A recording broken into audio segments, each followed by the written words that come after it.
Would you mind sharing briefly just how you got started in construction and development and kind of how you ended up where you are now?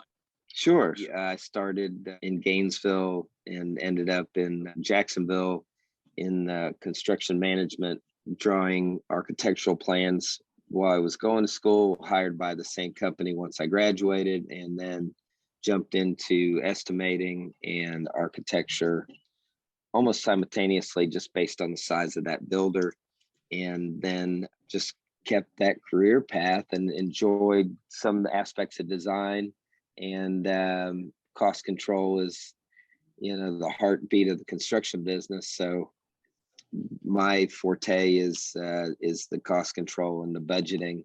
It's kept us enjoying, some decent profits when we can, just based on offering people what we think we can deliver. So really, just going from that sort of construction management mentality and applying it to the construction business, and really with a focus on budgeting has sort of been my forte. You've bounced around a little bit, and now you're at New Atlantic, where you have quite a few fast-growing communities. We had Atlantic Builders back in the 90s that was a company that we sold, and then we started Watson Homebuilders in the mid 2000s that we sold.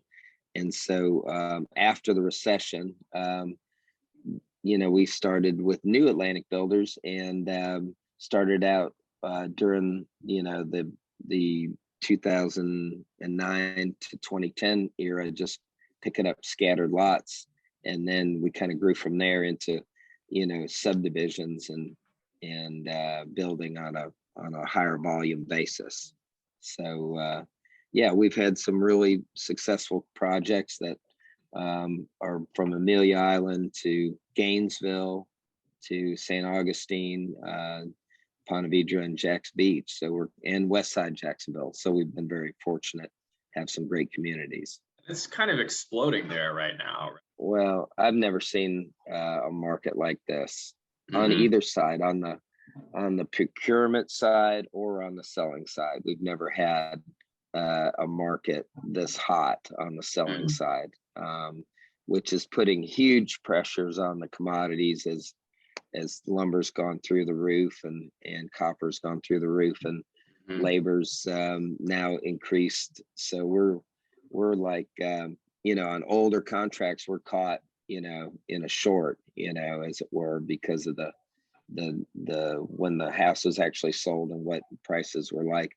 We have a price increase clause, but nothing with the teeth that it needed to have, because we're in uncharted territory right now. It's that hot of a market. Wow. And it's really overheating the supply and labor markets.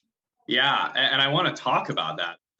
What are you doing to manage those supply disruptions? How would you say your approach at New Atlantic would differ from a larger home builder, maybe like Pulte or someone like DR Horton is a better example? Our approach is based on our contractor and supplier loyalty. I mean, that's probably the number one factor on how we are able to still build houses in an environment when trusses are in short supply and lumber's in short supply, and vendors to install those items are in short supply. We've got a great group that we've worked with for 10, 20, 30 years. So it's that's how we deal with it. Now the big boys, I mean, they have national contracts with national manufacturers. GE, the lumber company, Builders First Source is the largest lumber company in the nation, and I know they cut big deals with those guys. So their approach is, this is what we're going to need, and how do we make sure our supply chain is uninterrupted, and how can we get the best price? Our approach is, we've worked together for 20 or 30 years. We're good. we're the guys that have always been there to work with, and we've got a relationship, and a lot of the vendors still respect that, and we're blessed to have them, taking care of us like that. That makes sense. Yeah. So when the shortage happens on their side and you're in need of materials, is it kind of a weighted out approach, or It's kind of trust them to handle it? Yeah, it is a lot of trust. It's a lot of a relationship, because I'll give you a good example. If we ran out of a particular plywood, but our supplier is looking at this other product line, and will that meet our engineering requirements and our energy efficiency requirements? Yes and no. You may have to do a little bit more ceiling insulation because this product had a different energy rating. So then we work with our insulator and say, okay, what's the cost to go from R30 to R38? Because now we're having to use a different type of plywood. This is like real life stuff that's occurred. They ran out of the glue to put foil on the back of the plywood that we were using in the attic, so we had to scramble. So that is kind of relying on the expertise of the vendors that we've done work with for a long time. When there's a shortage, it's probably hard to keep track of everything, right? There's shortage with this material's good. So I can imagine something like folio coming into play when there are shortages, because I think that is kind of their offer, is keeping track of everything and accounting and all of that.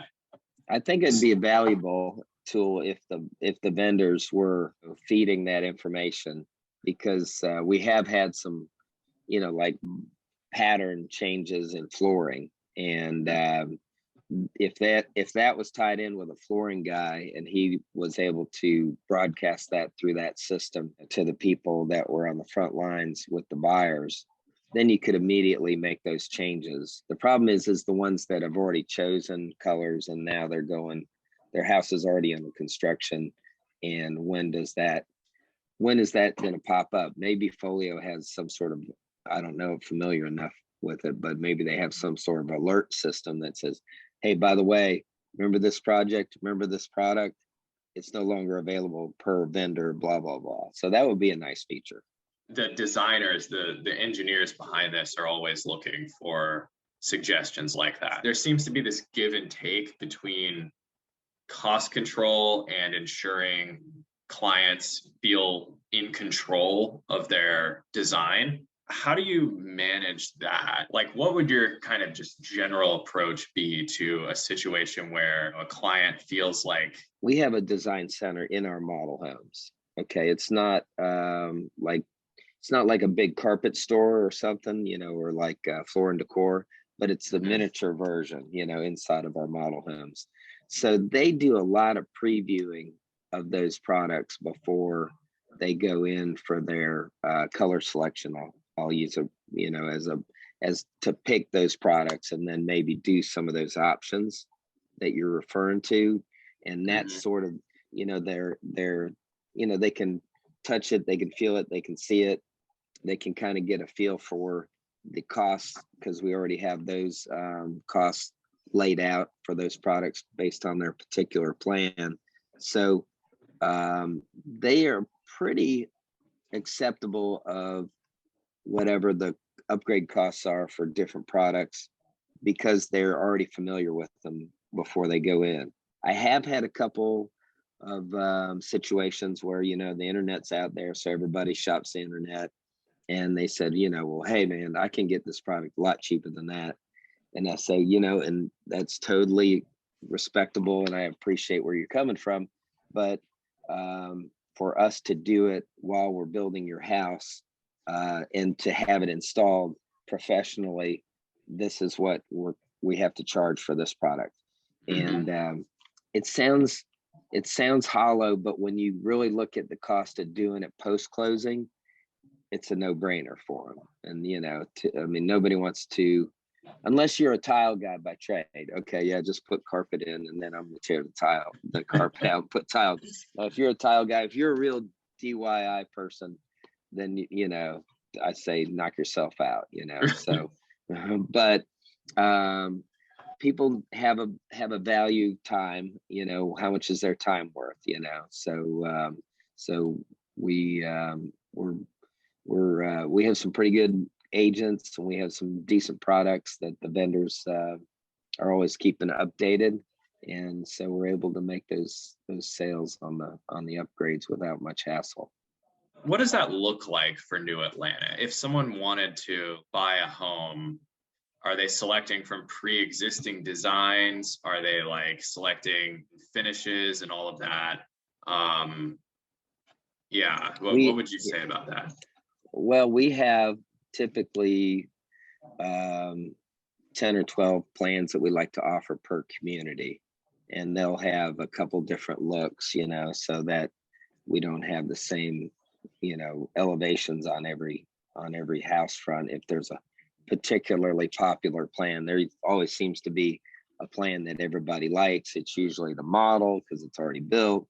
But if you build some specs, which are speculative homes that are for sale, but the agents show those homes, and then you know, they get interested in those. So we kind of limit it to 10 or 12 houses with a couple elevations each. They're based on the lot size. So when you go to like our website or went to one of our model homes, you would kind of see what those plan selection names and numbers are, and then see if that fits your lifestyle. Okay. We've got a community with 100-foot lots. They're 100 feet wide, 3-car garage, you know, in a certain price range. Then we have another community that's on 40-foot lots with a 2-car garage. So some people are into their yards and they want to cut the grass and they want to do a pool and a future pool. Some people want a 40-footer and they don't want any maintenance, and they just want to have a barbecue every once in a while and go to the clubhouse. So we kind of try and use our market, you know, knowledge to make sure that we cater to those folks. We do a lot of comparables in the area before we offer those homes, and then we line them up, and then we put, you know, market pricing on them, and then we start out with a model and a couple specs and some finishes that we think are appropriate, and it's based on our realtor knowledge in those areas. You know, we already know what the comps are, so we already know what's driving the buyers in those areas. I mean, every once in a while you'll get a big surprise because you think that it's a 2,000 square foot living area community and everybody's buying a 2,500. So, you know, that's happened before, but and no one knew that COVID was going to come along and everybody was going to want to get out of, you know, their multifamily situation, you know, and get into a single family home that they could sort of, you know, hunker down in. So Yeah. we've seen a change from that shift, you know, and a shift from the Northeast with a lot of customers coming in from New York and Connecticut and that area to kind of come to Florida, you know. So those are shifting demographics, but we try to tailor it to the market that we think we're going to nail, based a lot on that lot size that's appropriate for that area. Yeah, that makes a lot of sense. And the lifestyle point is super, super important. The home has to match the lifestyle. And I want to ask, you know, on this point, are there pain points that you have on this with the customization process, with the kind of like screening for people's lifestyle? Are there points that cost a lot of time that you think some kind of automation could help out with? I like the folio aspect of the vendors participating in building a database. That's very attractive to me because, you know, most businesses that want to court you for their business, they have a system already set up, and integrating it into your home building process is probably the hardest thing, and that's the most time consuming part of the pre commencement of construction, is getting those specs right, getting those upgrades accurately priced and to the customer in a timely manner. So I do like the aspect of maybe sharing that building of that database with the outside vendors, because that could really save man hours on my side. That's a sticking point for what I spend a lot of time doing when I get weekend calls on a Saturday or Sunday, and it's like, well, this guy really wants to have a bonus room over the 3-car garage, and it's like, well, that's a tough build. I'm gonna have to put that together, because Right. I've got a price for the 2-car garage, but not the 3-car garage, so right. Back to the drawing board. Mm-hmm. If there was a way to integrate the AutoCAD plans, we use AutoCAD. We've used a couple different drawing softwares, but if they could integrate with that for your areas and your all your dimensional items that actually would feed into that database, because I've seen that done before and we're not currently utilizing that aspect of AutoCAD, that would be a great item to have as well. What tools would somebody like you or you use to keep track of like design, procurement, construction? Is it like all tracked on an Excel sheet, or is there, additional software on top of that? Yeah, right now it's a myriad of things. It's Excel, it's BuildSoft, which is our accounting software and PO system software. Mm-hmm. It's Google Drive. All our stuff's mm-hmm. posted online for our vendors and our subcontractors to access for procurement purposes. I mean, back in 2000, we started scanning all of our color sheets up to the website, and I said, if anybody ever says fax me something again, then just tell them we don't use fax anymore. Just go online and pull it up. And so that was kind of the changing of the guard back in 2000. And yeah, and so we're kind of trying to stick with that mantra that once you put it out there, everybody has access to it. So we use Google Drive, Excel, BuildSoft, and trying to think of anything else. That AutoCAD, obviously, I've mentioned that one. So, mm-hmm. but anyway, those are kind of our myriad of softwares we use right now. Perfect. As your role as the owner of New Atlantic, how do you deal with keeping a bird's eye view of efficiency, operations in procurement while balancing all your other responsibilities as an owner? How would you say your role differs from maybe someone who's more nitty-gritty, specifically in the weeds, with just managing procurement? I've got 2 partners, and one is finance and the other is land procurement. So we have our specialties, and so I'm the guy that keeps track of all the progress on the houses. Every Monday, I talk to the field supervisors.